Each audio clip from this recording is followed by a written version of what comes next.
quem vai nos ministrar é o nosso irmão Ives. Vem cá.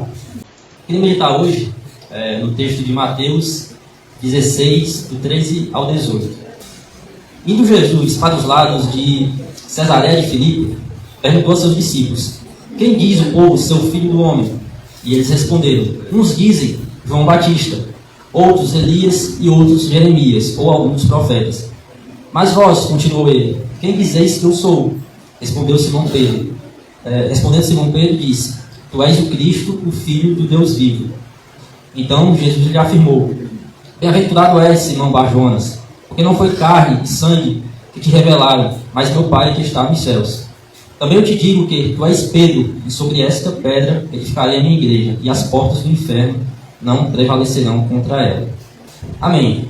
Bem, nesse texto aqui, só para a gente se situar, Jesus está na cidade na região chamada Cesareia, e ele já está aqui com mais de 2 anos de ministério. Quem não sabe, o ministério de Jesus foi mais ou menos uns 3 anos. Então aqui ele já estava com um certo tempo de ministério.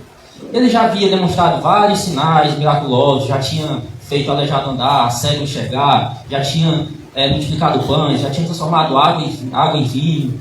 Enfim, ele já deu diversos sinais de que ele era alguém diferenciado, né? Ele fazia coisas que outros não faziam, inclusive a ponto de ressuscitar mortos. Bem, mas aparentemente muitos dos que o acompanhavam não compreendiam muito bem quem realmente era aquele tal Filho do Homem, Jesus o Cristo, não é?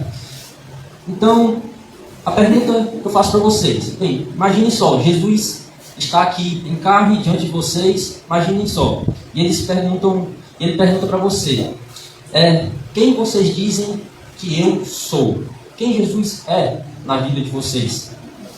Bem, para começar, no versículo 13, Jesus utiliza uma expressão que ele repete várias vezes no Novo Testamento, chamado Filho do Homem. O que significa essa expressão Filho do Homem? Em alguns casos na Bíblia, essa expressão significa apenas que é um homem comum, um homem mortal. Essa é a forma, por exemplo, como Deus se refere a Ezequiel, no seu livro, Ezequiel, o profeta Ezequiel, como filho do homem, que seria apenas um homem mortal, um homem que depende de mim para tudo, um homem que não tem força por si só, você é apenas um homem. Porém, esse filho do homem, a que Jesus se intitula nessa passagem, e que por várias vezes é mencionado no Novo Testamento, nos Evangelhos, tem um significado diferente. E ele se refere a uma expressão bem anterior lá do profeta Daniel, que em uma de suas visões, uma visão bem grandiosa, onde Daniel vê criaturas e vê sinais dos fins dos tempos, e ele usa essa expressão, eu estava olhando nas minhas visões da noite, e eis que vinha com as nuvens do céu, um como filho do homem.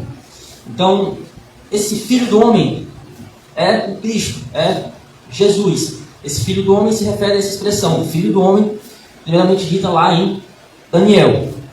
Bem, mas para continuar, Jesus faz uma indagação aos seus discípulos, o que é que aquela multidão, o que é que as pessoas achavam, quem elas achavam que ele era. E alguns achavam que ele era a reencarnação de João Batista. João Batista era um homem muito respeitado entre a multidão, ele era tido como um profeta, ele preparou o caminho para a chegada de Jesus. Ele anunciou com toda a sua vida a vinda do Messias, do Cristo, de Jesus Cristo. Alguns diziam também que ele era Elias, um dos grandes profetas do Antigo Testamento. Elias era uma referência, ele é lembrado com muito respeito até hoje, devido aos grandes atos miraculosos que ele fazia, a ponto de fazer fogo descer do céu com poucas palavras, né? Era um homem muito usado com o poder de Deus. Ou mesmo Jeremias ou qualquer outro dos profetas.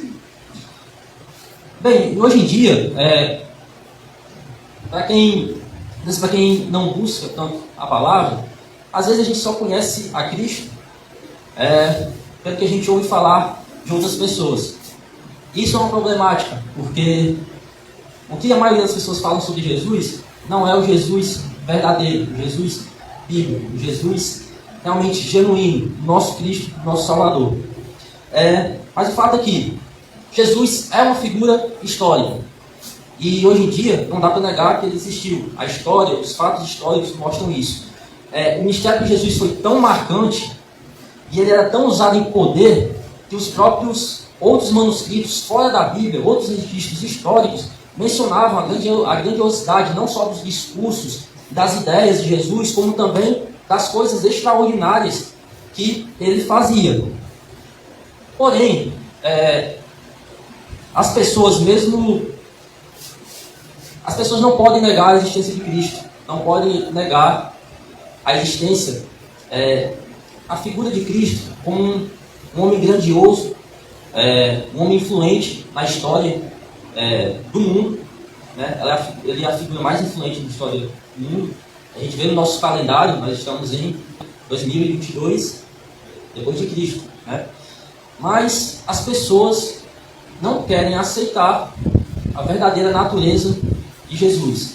Então, elas creem em Jesus como um grande homem, mas elas se convencem de que ou ele era apenas um profeta, alguns dizem que ele era um espírito evoluído, que fazia aqueles sinais, alguns dizem que ele era apenas um revolucionário político, e, enfim, as pessoas dão vários títulos a Jesus.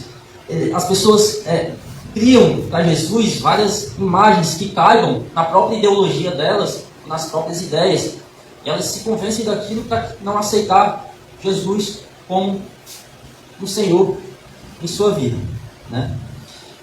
E logo depois que os discípulos dão essa resposta para Jesus, o que o povo esperava, o que o povo achava que ele era, dessa vez Jesus se dirige aos próprios discípulos e pergunta: mas e vocês? O que vocês acham que eu sou? Quem eu sou para vocês?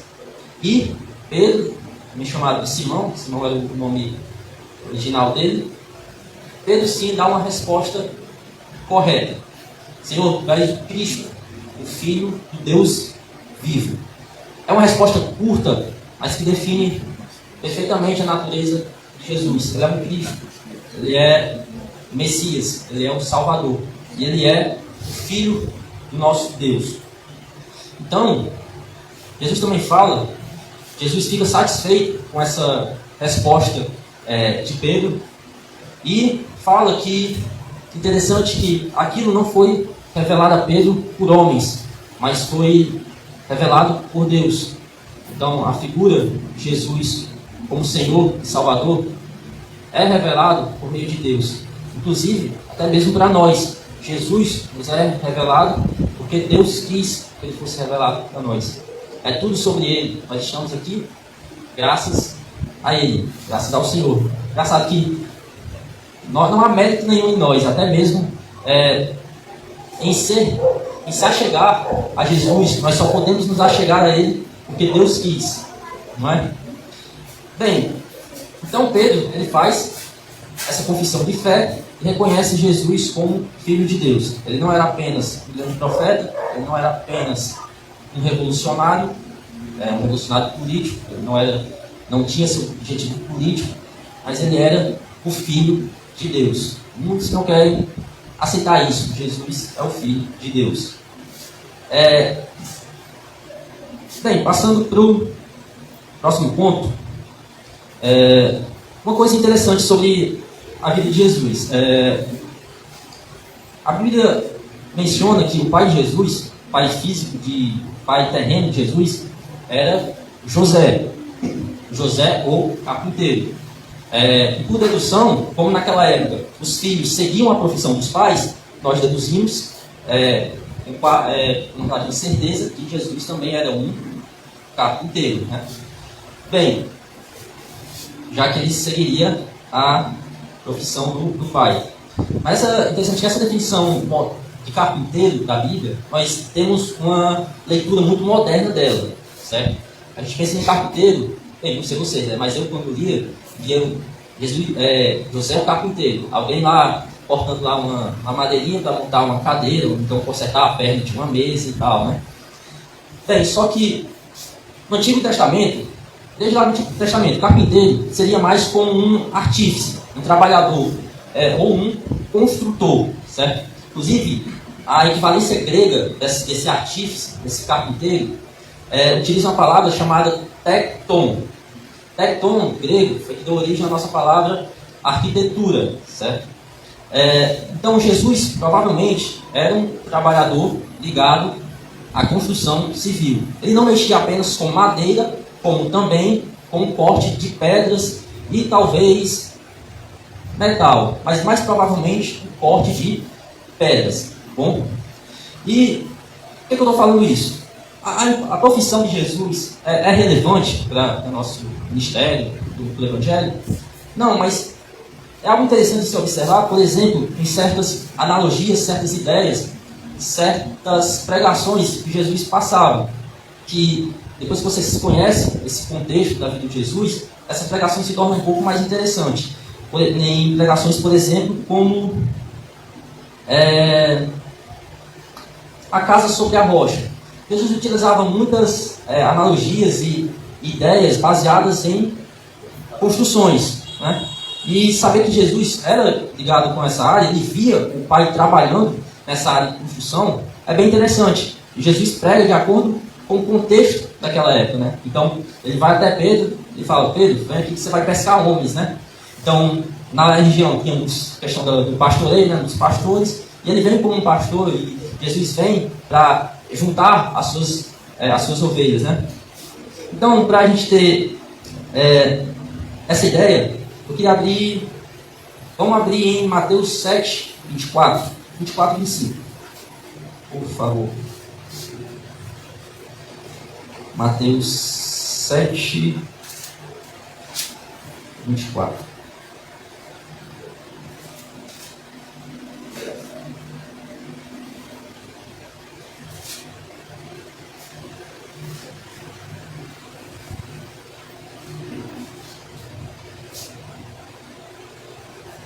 Mateus 7, 24.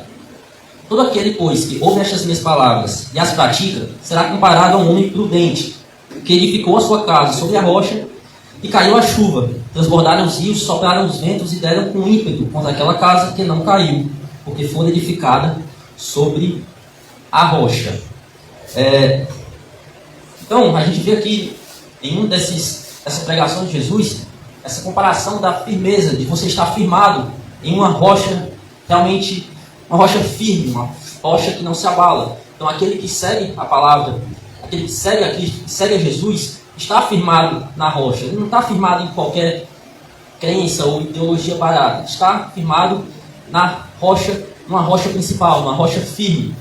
E, bem, estou falando isso porque depois que Pedro faz essa confissão de fé, na verdade Simão faz essa confissão de fé, Jesus altera o nome de Simão, altera não, mas dá um segundo nome a Simão, que é Pedro, que significa pedra. Bem, então a palavra Pedro, quem não sabe, significa pedra ou uma pequena pedra. Mas o que é que Jesus quis dizer com isso?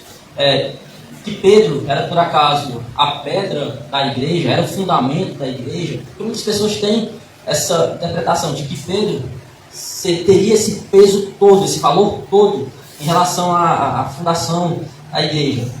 Porém, quem é o cabeça da igreja, pessoal? É Cristo, é Jesus, né? Então não era Pedro. E quando Jesus fala sobre esta pedra edificarei minha igreja, ele se refere a essa declaração que Pedro faz: Senhor, tu és o Cristo, o Filho do Deus vivo. Quem é a pedra principal? É Cristo. Certo?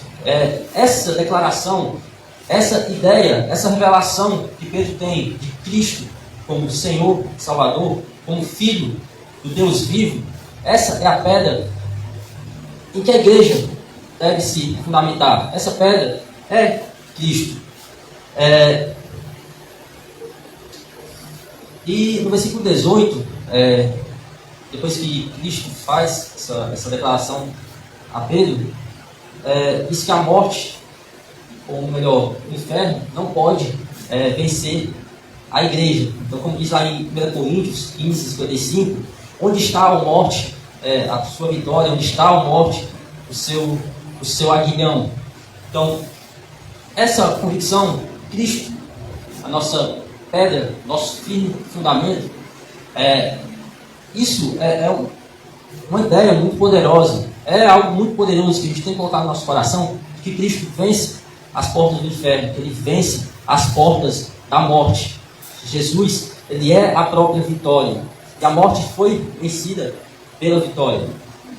Eu queria abrir também em Lucas 20, 17 e 18, para a gente entender um pouquinho mais sobre essa questão da hoxa.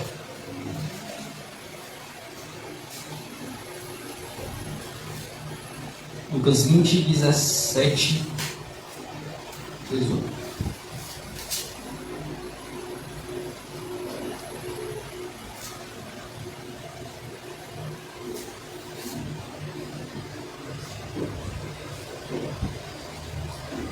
Lucas 20, 17.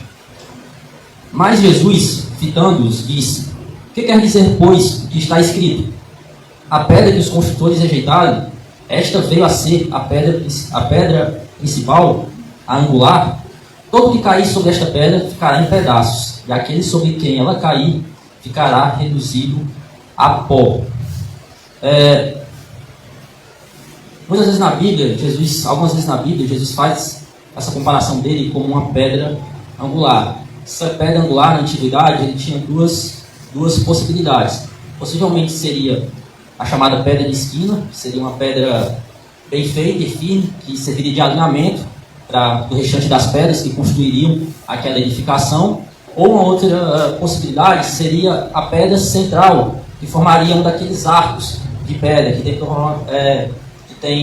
tinha na época, por exemplo, dos santuários e das sinagogas, né? O portal, a porta, ou as entradas dos muros, tinha aquele arco de pedra, e a pedra angular seria aquela pedra central que formava o arco, e que, se ela for tirada, as outras não se sustentam e a estrutura ela desmorona.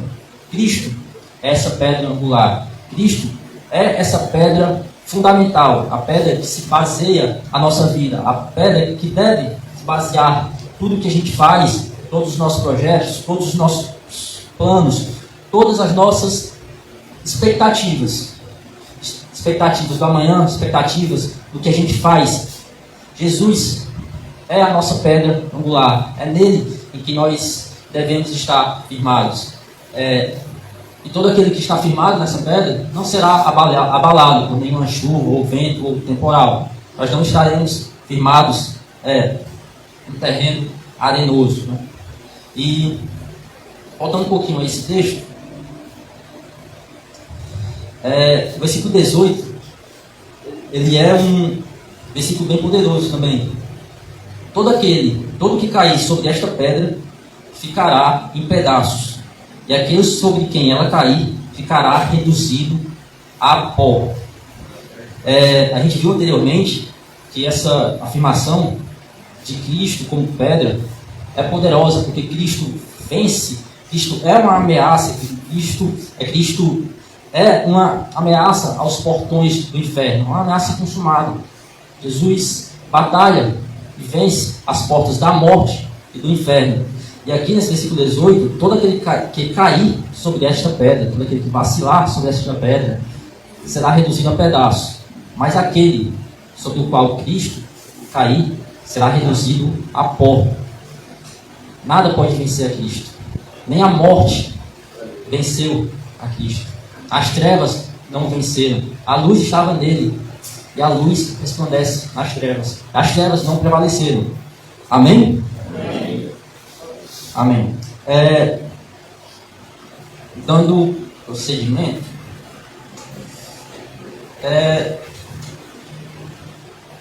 bem, nós estamos falando um pouquinho sobre esses textos aqui do Novo Testamento, sobre o ministério de Jesus, como Jesus era a pedra angular, sobre como ele era, como ele é a pedra angular, ele é o Filho de Deus, o poder que Jesus representa sobre tudo, sobre as instituições, sobre a morte, sobre todas as potestades, né?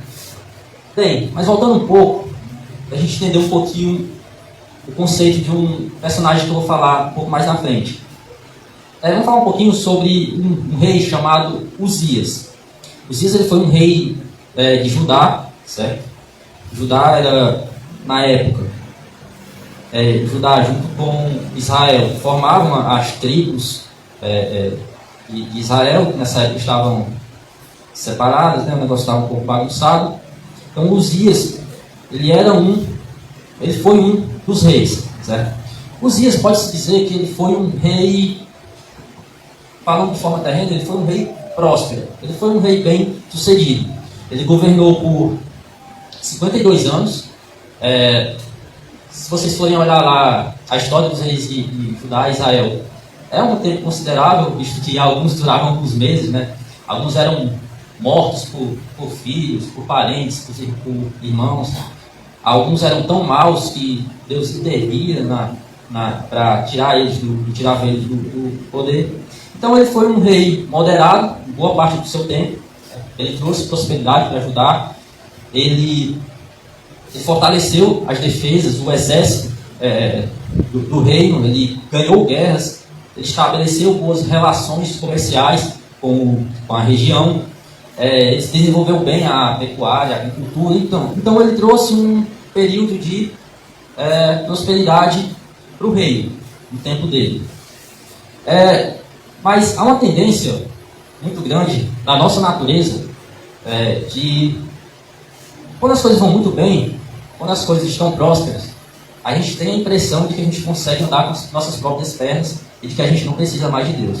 A gente tem a impressão de que o nosso braço ele é forte o suficiente e a gente não precisa mais da intervenção da mão de Deus nas nossas vidas. A nossa natureza tem uma tendência muito forte a se vangloriar das nossas próprias obras, se vangloriar dos nossos próprios feitos, né? E nossa carne, ela tem uma tendência muito forte a se ensoberbecer, certo?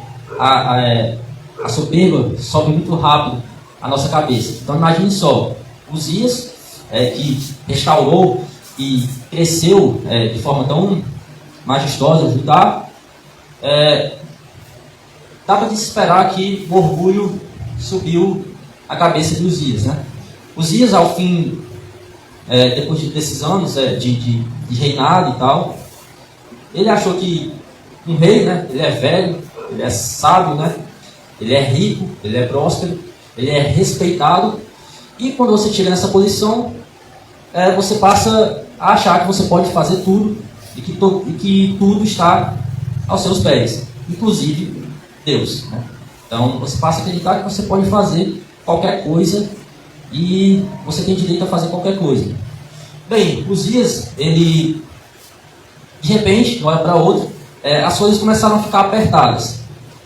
E o povo, apesar de ser bem próspero e de precisar, ou eles deveriam estar gratos a Deus, glorificar a Deus pela prosperidade, eles naturalmente, como é muito comum com Israel e com nós também, eles se afastaram de Deus. Deus parou de responder e de repente Uzias, certo dia, ele decide que ele pode fazer sacrifícios na tenda. E para quem não sabe, Deus ele era muito rígido com essas regras de sacrifícios e adoração na época do Antigo Testamento.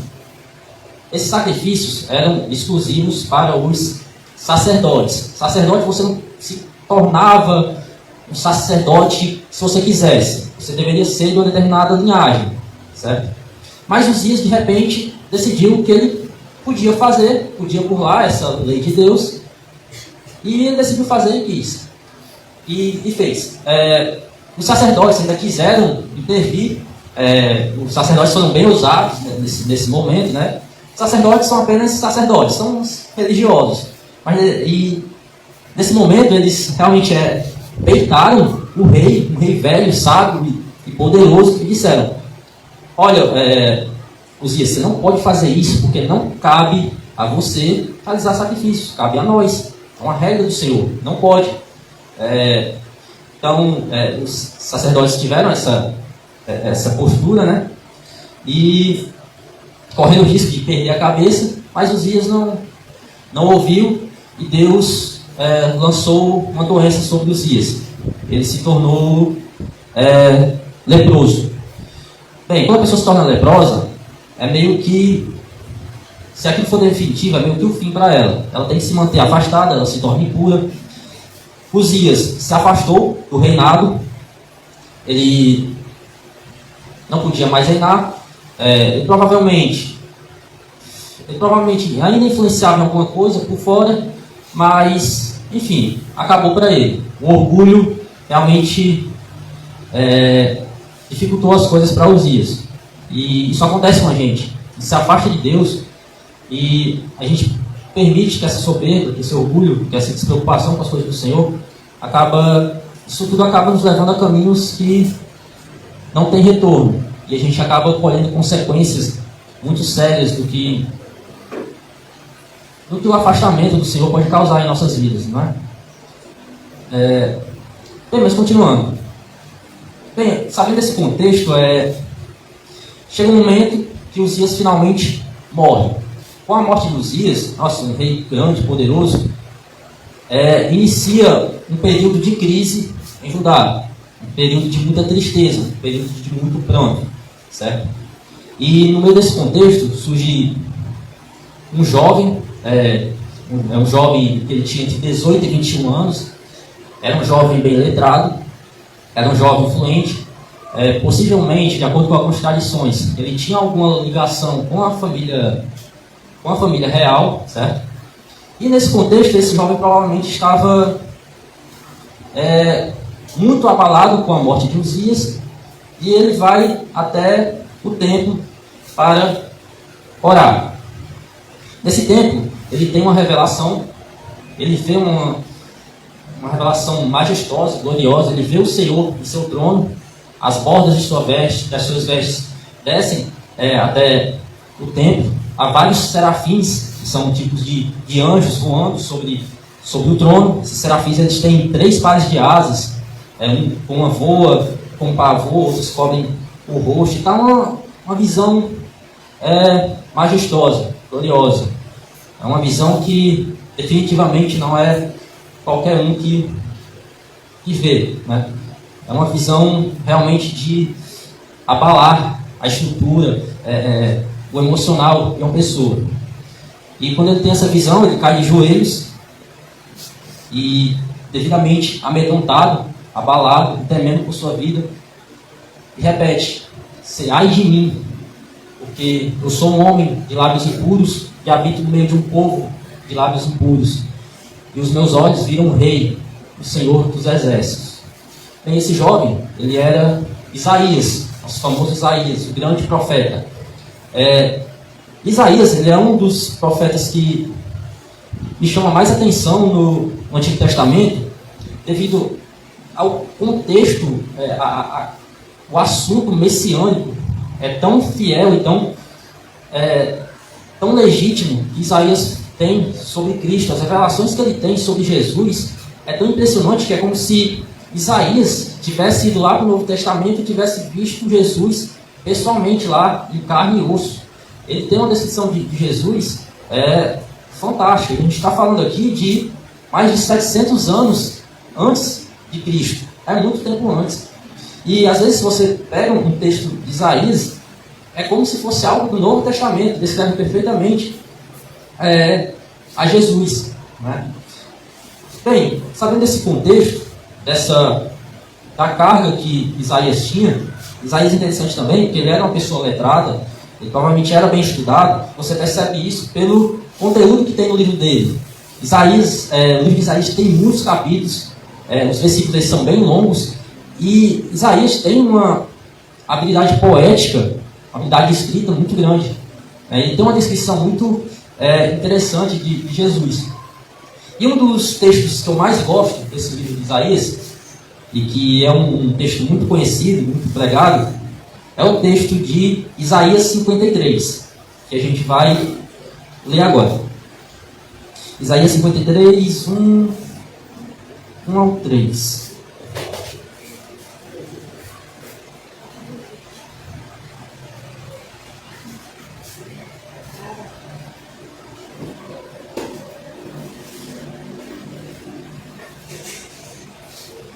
Isaías 53, 1 ao 3. Por enquanto a gente vai ler até o terceiro versículo, mas para quem se interessar em casa, é interessante ler ele todo, porque ele é muito incrível esse texto. Bem, começando, quem creu em nossa pregação, e a quem foi revelado o braço do Senhor, porque foi subindo como renovo perante ele, como raiz de uma terra seca, não tinha aparência nem formosura, olhando, mas nenhuma beleza havia que nos agradasse. Era desprezado e mais rejeitado entre os homens, homem de dores, e que sabe o que é padecer. E comum de que os homens escondem o rosto. Era desprezado e dele não fizemos caso. Então essa é um trecho da descrição que Isaías tem de Jesus. Ele começa com essa indagação. Quem creu em nossa pregação? E a quem foi revelado o braço do Senhor? Bem, eu li várias vezes esse texto no decorrer dos últimos meses. É um texto muito que fala muito. E eu li diversas vezes, a ponto de a ponto de realmente decorar ele quase todo. Só que esse início, ele sempre me deixou meio na dúvida. Quem creu em nossa pregação e a quem foi revelado o braço do Senhor? É um tipo de introdução que se você for pensar direito, você não entende muito bem. Você vai ler o contexto de Isaías lá, o contexto da época, a quem é que ele estava falando isso, de quem é que ele estava falando. E você busca muito, eu busquei muito que Deus me revelasse qual o significado disso. Só que preparando essa palavra, eu vi que isso já tinha sido explicado lá em João 12, o motivo dessa indagação. Quem creu em nossa pregação? Isso se encaixa muito com o primeiro texto que a gente viu. Todas as revelações, todos os sinais que Jesus fez, os milagres, as demonstrações de sabedoria, toda essa sabedoria de Cristo, toda a influência, toda a moral que Jesus tinha, todas as revelações. Cristo expôs isso para muitas pessoas, porém não era todo mundo que recebia isso. Quem creu em nossa pregação? E os milagres? Os cegos enxergam, os aleijados andam, os leprosos são curados, né? A quem foi revelado o braço do Senhor? Quem viu todos esses milagres? É disso que Isaías está falando. E vejam só, Isaías lá 700 anos antes está falando isso e ocorre exatamente dessa forma lá no Novo Testamento. É quase como se Isaías tivesse vindo de lá. Bem, mas continuando, o segundo texto, o segundo versículo fala que ele usa a seguinte expressão: vem subindo como uma raiz de uma terra seca. Isaías algumas vezes usa essa expressão para se referir a Jesus como uma raiz de uma terra seca. Inclusive em Isaías 61:11 ele também usa essa mesma expressão. Porque como a terra produz os seus renovos e como o jardim faz brotar o que nele se semeia, assim o Senhor Deus fará brotar a justiça e o louvor perante todas as nações. O Senhor fará brotar a justiça e o louvor. Nascerá a justiça e o louvor. Nascerá como uma raiz de uma terra seca. O que significa? Crescerá de uma forma natural. A justiça, o louvor, a glória, não são termos mais meramente abstratos e ideológicos. A justiça agora, o amor, a paz, agora está encarnado em um homem, está encarnado em Jesus Cristo, que nasceu de uma mulher. Ele cresceu em estatura, cresceu em espiritualidade. O verbo, a palavra, se fez carne e habitou no meio do povo, ele habitou entre nós. Então, Jesus veio realmente também de forma natural. Deus se fez carne e habitou entre nós, cheio de graça e de verdade, assim como menciona em João 1. Bem, no versículo 3, diz que ele era desprezado e o mais rejeitado entre os homens. Jesus era um homem de dores que sabe o que é sofrer. Ele também era desprezado. É uma visão bem interessante de Jesus, vendo o contexto da época, porque os judeus esperavam um Messias glorificado, um guerreiro imbatível que ia derrubar o sistema político, ia vencer com um braço forte. Isaías vem aqui e fala sobre um Messias sofredor, Messias que precisava sofrer, Messias que precisava passar por todas essas aflições. Mas por quê? Por que Jesus precisava passar por tudo isso, por todo esse sofrimento? Bem, no versículo 4, ele já dá uma explicação, onde ele fala que, certamente, versículo 4, certamente ele tomou sobre si as nossas enfermidades, as nossas dores, levou sobre si, e nós o reputávamos por aflito, ferido de Deus e oprimido. O que esse texto fala? Jesus sofreu para que levasse sobre ele as nossas dores, sobre ele os nossos pecados. Ele sofreu por nós, ele sofreu pela nossa iniquidade, pelo nosso pecado. E as pessoas viram ele sofrendo, e elas diziam o quê? Não, esse daí é só mais um pecador, está pagando pelos próprios pecados. Ele é só como o texto fala, um ferido de Deus, um oprimido. As pessoas não entenderam, mesmo estando diante delas, que Cristo estava morrendo pelo pecado delas, pelo nosso pecado, pela nossa iniquidade. As pessoas não se tocavam disso, não houve arrependimento no coração delas. Bem, no início desse tópico, eu expliquei um pouco sobre como foi o chamado de Isaías do ministério, como esse chamado aconteceu na forma com aquela revelação desses serafins e tal. Eu fiz um resumo, mas é importante que a gente dê uma lida, para a gente entender um pouco mais aprofundado como aconteceu isso. Então, lá em Isaías 6, do 1 ao 7, gostaria que vocês abrissem.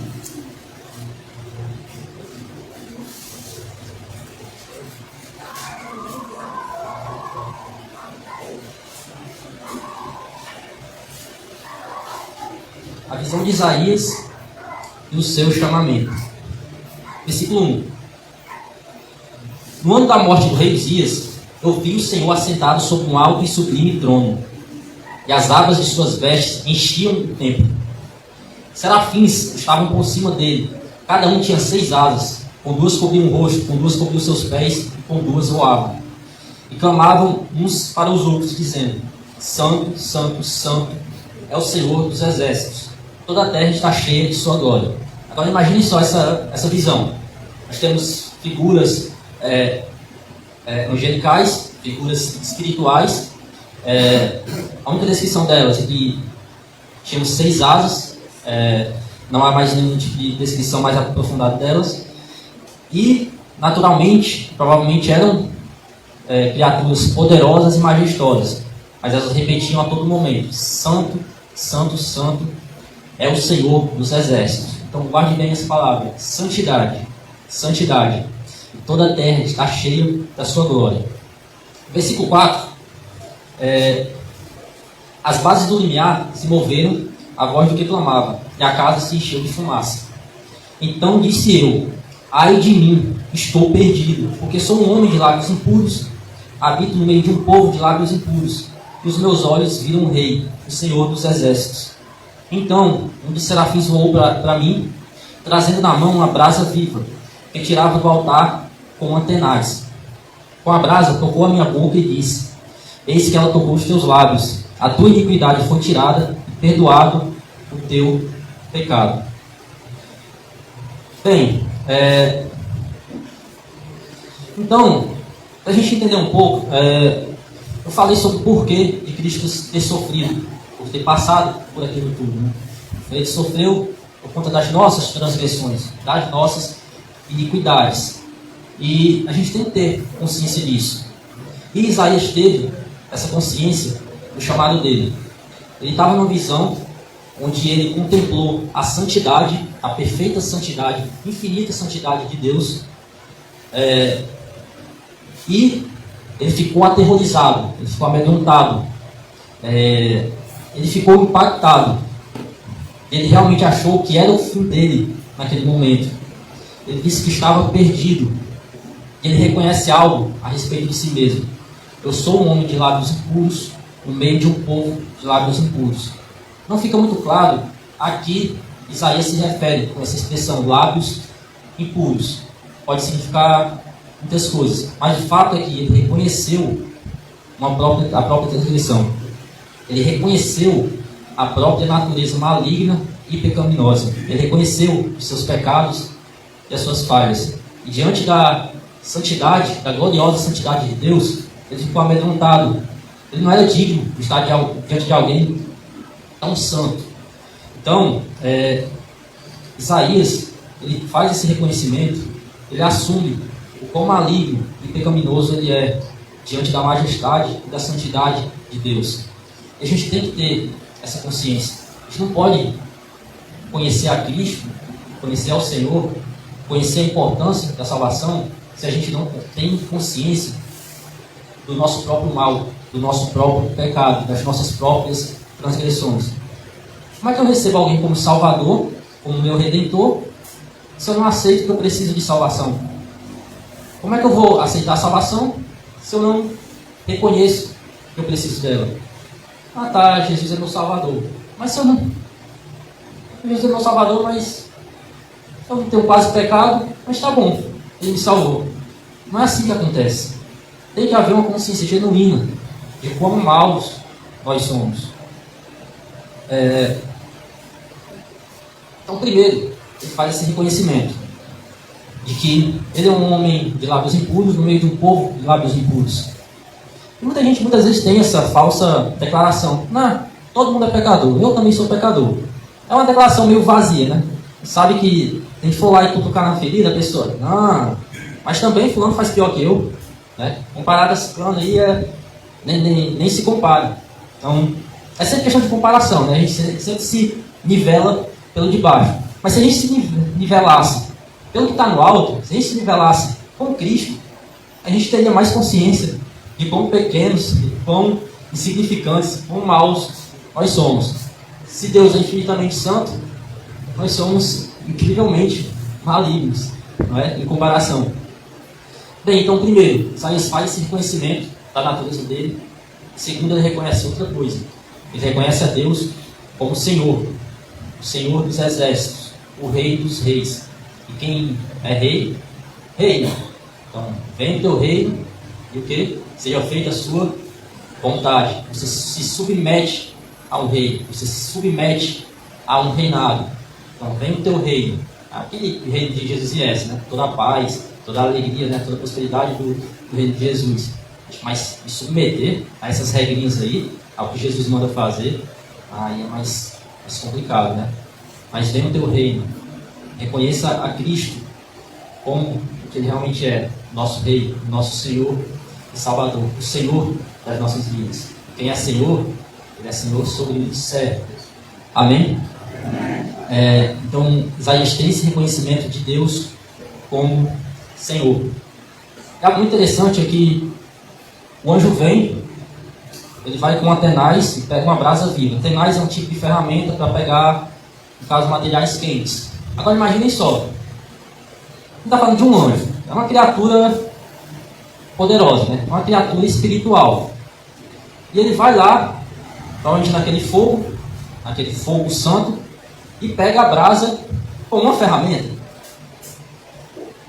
Isso é algo de se ficar se perguntando, né?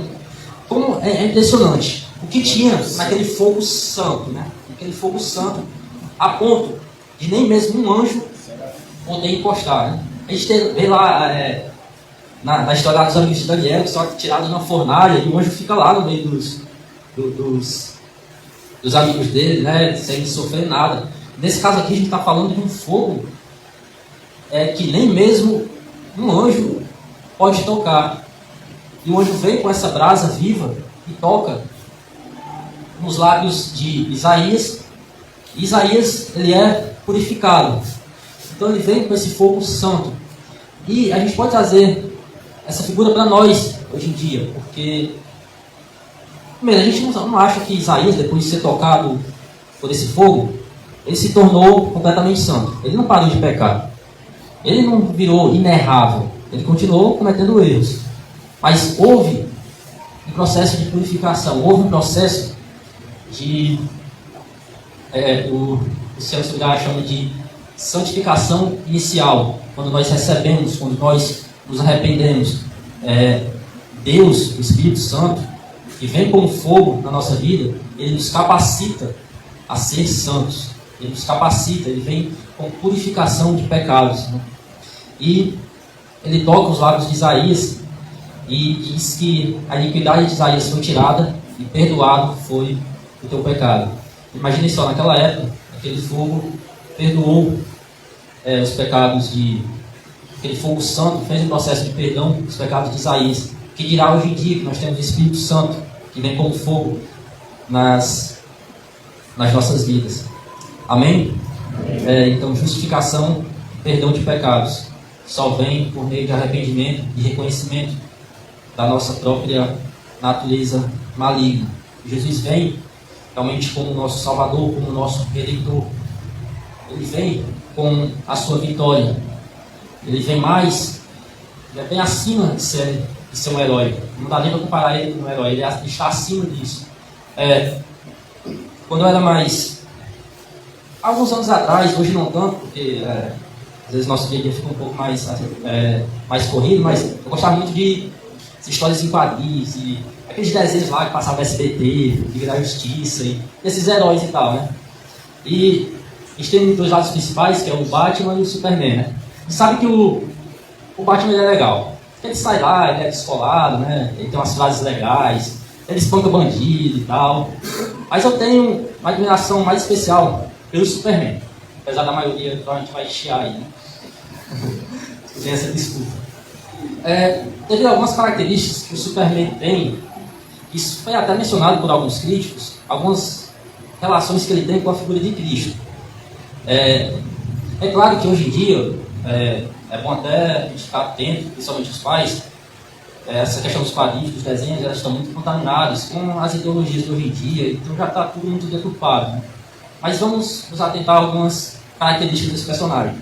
Primeiro, ele é um homem vindo de outro lugar com poderes de um Deus. Certo? Ele vem como uma figura de salvação, né? Salvação dos crimes, dos criminosos, tal, do mal que há no mundo. Ele é uma figura de esperança, uma figura de moralidade. O Superman nem mata, né? Não teve, na maior parte das vezes, né? Então ele vem com esses ideais. Então nós temos a Liga da Justiça, né? Em alguns anos depois da criação, ele foi criado lá em nos anos 30, acho que foi em 1938. Nós temos lá um arco chamado, lá nos anos 90, chamado A Morte do Superman.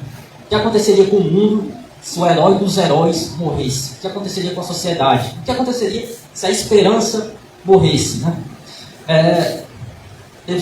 Tem também alguns arcos em que abordam o medo que os governos têm daquela figura, né? Uma figura tão poderosa, a figura de um Deus que pode fazer o que ele quiser, que pode governar o que ele quiser.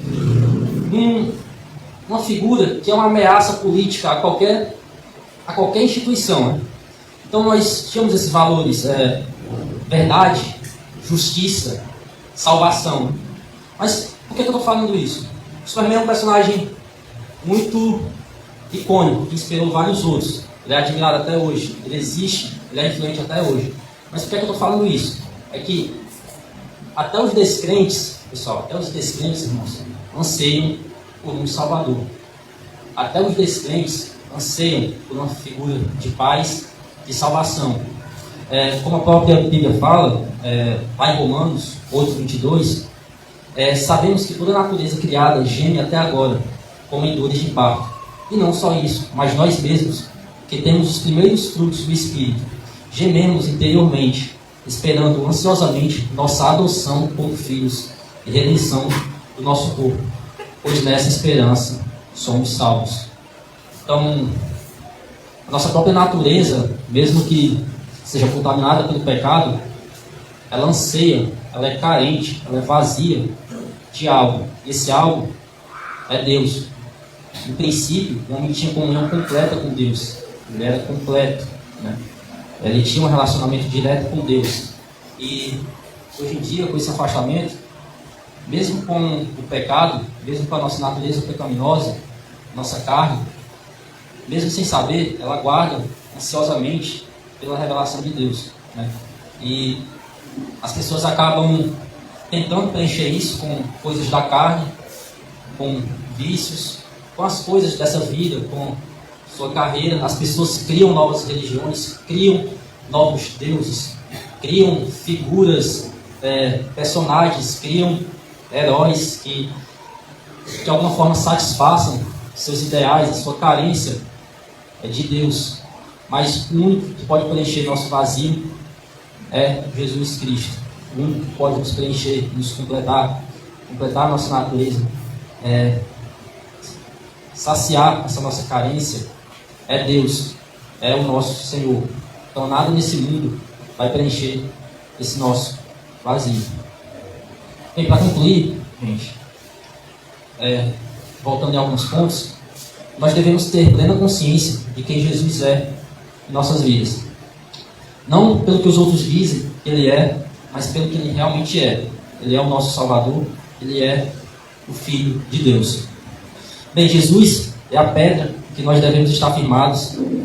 E não se engane, pessoal, ai daquele no qual essa pedra cair. A gente viu aqui que aquele em que essa pedra cair virará pó, né? Então Jesus é o nosso Salvador, Ele é o Filho do Deus vivo. Ele não é nada menos que isso. Muitas pessoas têm um entendimento muito superficial. Jesus é legal, Jesus é massa, Jesus é mó barato, né? Mas, pessoal, não se crucifica caras legais, se crucifica ameaças. Jesus é uma ameaça às portas do inferno. Amém? Amém. Conclusão também, você não vai conhecer a importância que Jesus tem em sua vida se você não tiver consciência da sua própria natureza maligna, do seu próprio pecado. E a gente não deve se iludir com isso. Para a gente conhecer a Cristo, a gente tem que reconhecer a nós mesmos, as próprias limitações e as nossas próprias falhas. Amém? Então imaginem Jesus perguntando isso para vocês.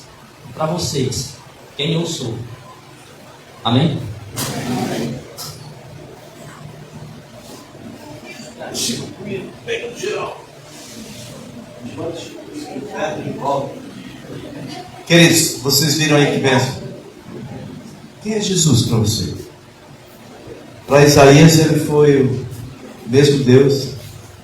Os olhos dele viram. Quando ele viu Deus, ele teve que entender quem ele é. Estava comentando com isso mais cedo. Tem uma coisa que é recorrente. Cada um de nós que quiser ter mais proximidade, mais conhecimento de Deus, precisa compreender isso. Ele deixa você se aproximar. E quando ele te dá uma visão de quem ele é, ele questiona você. Ele volta toda a atenção para você e quer que você saiba quem você é. Antes de se achegar a Deus, reconheça o seu pecado. Teve o caso de Isaías, teve o caso do Nicodemos, né? Chegou com aquela conversa assim: mestre, sabemos que o Senhor é um mestre vindo da parte de Deus, que ninguém faz o que o Senhor faz se Deus não estiver com ele. Aí Jesus já manda ver, né? Muda a tonalidade e diz: você tem que nascer de novo. A questão não sou eu quem eu sou, não. Peraí, é você. Se você não nascer de novo, você não vai nem ver o reino, muito menos entrar nele. Entendeu? Você entendeu? Aí no capítulo 4 de João ele vai conversar com uma mulher samaritana. Ele vai mexendo até a pessoa entender quem ela é. Ele diz assim: chama seu marido. Ela disse: tem não. Ele está certo. Ela teve 5, você tem nasceu. Falou muita verdade, Senhor. Ela teve que entender quem ela era. Deus tem interesse em salvar a todos, sim ou não? Sim. Então, ter aliança com Jesus, ser salvo com Jesus, é muito mais do que vir na igreja, levantar sua mãozinha e dizer simplesmente: eu quero ir para o céu. Esse é o evangelho Nutella. Olha o que ele disse aqui. Olha o que ele pregou aqui. O Senhor quer salvar. Ele te chama. Mas quando você se aproxima de Deus, a primeira exigência é: se arrependa do seu pecado. Se arrependa de quem você é. Depois veio. Porque se eu não me arrependo, eu não tenho de quem pedir perdão. Se eu não peço perdão, meu pecado está sobre mim. A salvação não veio. E eu nunca vou entender quem é Jesus. Porque Jesus para mim vai ser tudo menos aquele que purificou a minha vida, o meu pecado. Isaías passou por esse processo. Imagina quando ele falou aqui que um serafim, santíssimo serafim, não ousou pegar na brasa do altar. Teve que usar um instrumento. Vocês estão entendendo? O profeta Isaías, ele vai profetizando do capítulo 1 ao 5, ai da nação tal, todas as nações. Quando chega no 6 que ele vê o Senhor, ele diz: ai de mim. Então, quando a temática aqui, né, da pregação dele fala para você e para mim, quem é Jesus para você? Na verdade, isso passa por quem você é.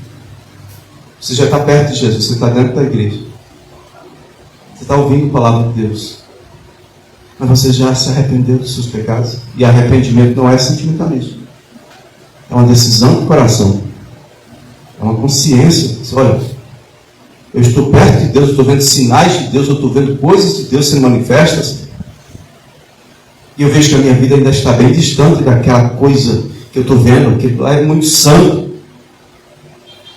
Só tem um jeito de você se achegar mais: é sendo purificado pelo sangue de Jesus. Você pode passar 1000 anos aqui, você não vai chegar nem 1 milímetro mais perto dele, se você não foi impactado por essa palavra, sabe? Eu quero mais de Jesus, mas quem sou eu? Eu preciso de Jesus, mas quem sou eu? Amém? Amém. Você pode orar comigo? Amém. Vamos orar juntos? Agradecendo a Deus. Você ouviu Deus falar contigo? Amém. Então você tem um monte de definições sobre quem é Jesus. Mas feche seus olhos e responda para você mesmo: quem tem sido Jesus para você? Quem tem sido Jesus para você nesse dia? Abre a sua boca e comece a falar com Ele. Feche seus olhos, abre a boca, vai falando quem é. Diga para Ele mesmo: diga: Jesus, eu creio que o Senhor está aqui, então eu vou declarar em alto e bom som que Tu és aquele que me guarda quando eu estou em perigo. Tu és meu esconderijo. Tu és aquele que me instrui. Tu és aquele que me ama e me amou. Mas principalmente, Tu és aquele que me salvou. Se você ainda não confessou Jesus como Senhor, aproveita para confessar agora. Diga: obrigado, Jesus, porque eu vivia uma vida precisando da purificação do Senhor, e o Senhor me purificou. Diga: e agora eu posso estar mais perto de Ti. Não precisa cochichar, pode falar normal, pode orar normal ao Senhor. Aqui você tem a liberdade. Se você não tiver a liberdade de falar com Deus na igreja de Deus, você não vai ter liberdade de canto nenhum. Fala com Jesus. Talvez você esteja diante de algo impossível, mas olha para Jesus. Ele é o cara que Ele é glorificado quando você é colocado diante do impossível. Talvez a situação para você esteja com as portas todas fechadas, ou talvez você olhe e você está num aperto tão grande que você não vê nenhuma porta ali. Ele é aquele que abre portas onde não existem portas. Ele tem a chave do inferno da morte. Ele abre porta e ninguém fecha. Ele fecha a porta e ninguém abre. Creia no Senhor sem duvidar nada. Ele é aquele que te socorre. Amém? Amém. Ele é aquele que te dá livramento. Amém? Amém. Ele é aquele que prospera a sua vida. Amém? Amém. Ele é aquele que te sara. Amém? Amém. Agora, se você crê nele mesmo, diga: Ele é aquele que me salvou. Diga: eu sou dele e Ele é meu. Amém? Diga: eu não abro mão do meu Jesus. Diga: Senhor, me abençoe. Eu recebo a tua bênção para mim e minha casa. Diga: abençoe o Ives também e todos que ministram aqui, para que continue sendo instrumento de Deus para a minha vida Em nome de Jesus. Agora diga assim: a minha vida, essa semana, vai ser a semana da profundidade. Diga hoje, essa semana, eu vou saber quem Ele é. Diga, revela para mim, Jesus. Se revela para mim, Jesus. De todas as formas que o Senhor puder. Diga, eu vou conhecer o Senhor profundamente essa semana. Agora, para quem está ao seu lado, diga que vai ser a melhor semana da vida do seu irmão. Você pode até dizer assim: semana passada você disse isso. Pois é, porque a gente está crescendo e está sempre chegando a algo melhor. Amém?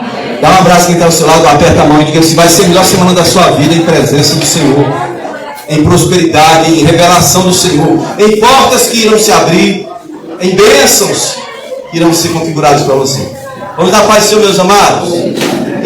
E aqueles que precisam de um abraço especial na turma aqui. Orar. Aí, ela aqui, ó. Já tá aqui. Amanda! A Amanda está se escondendo.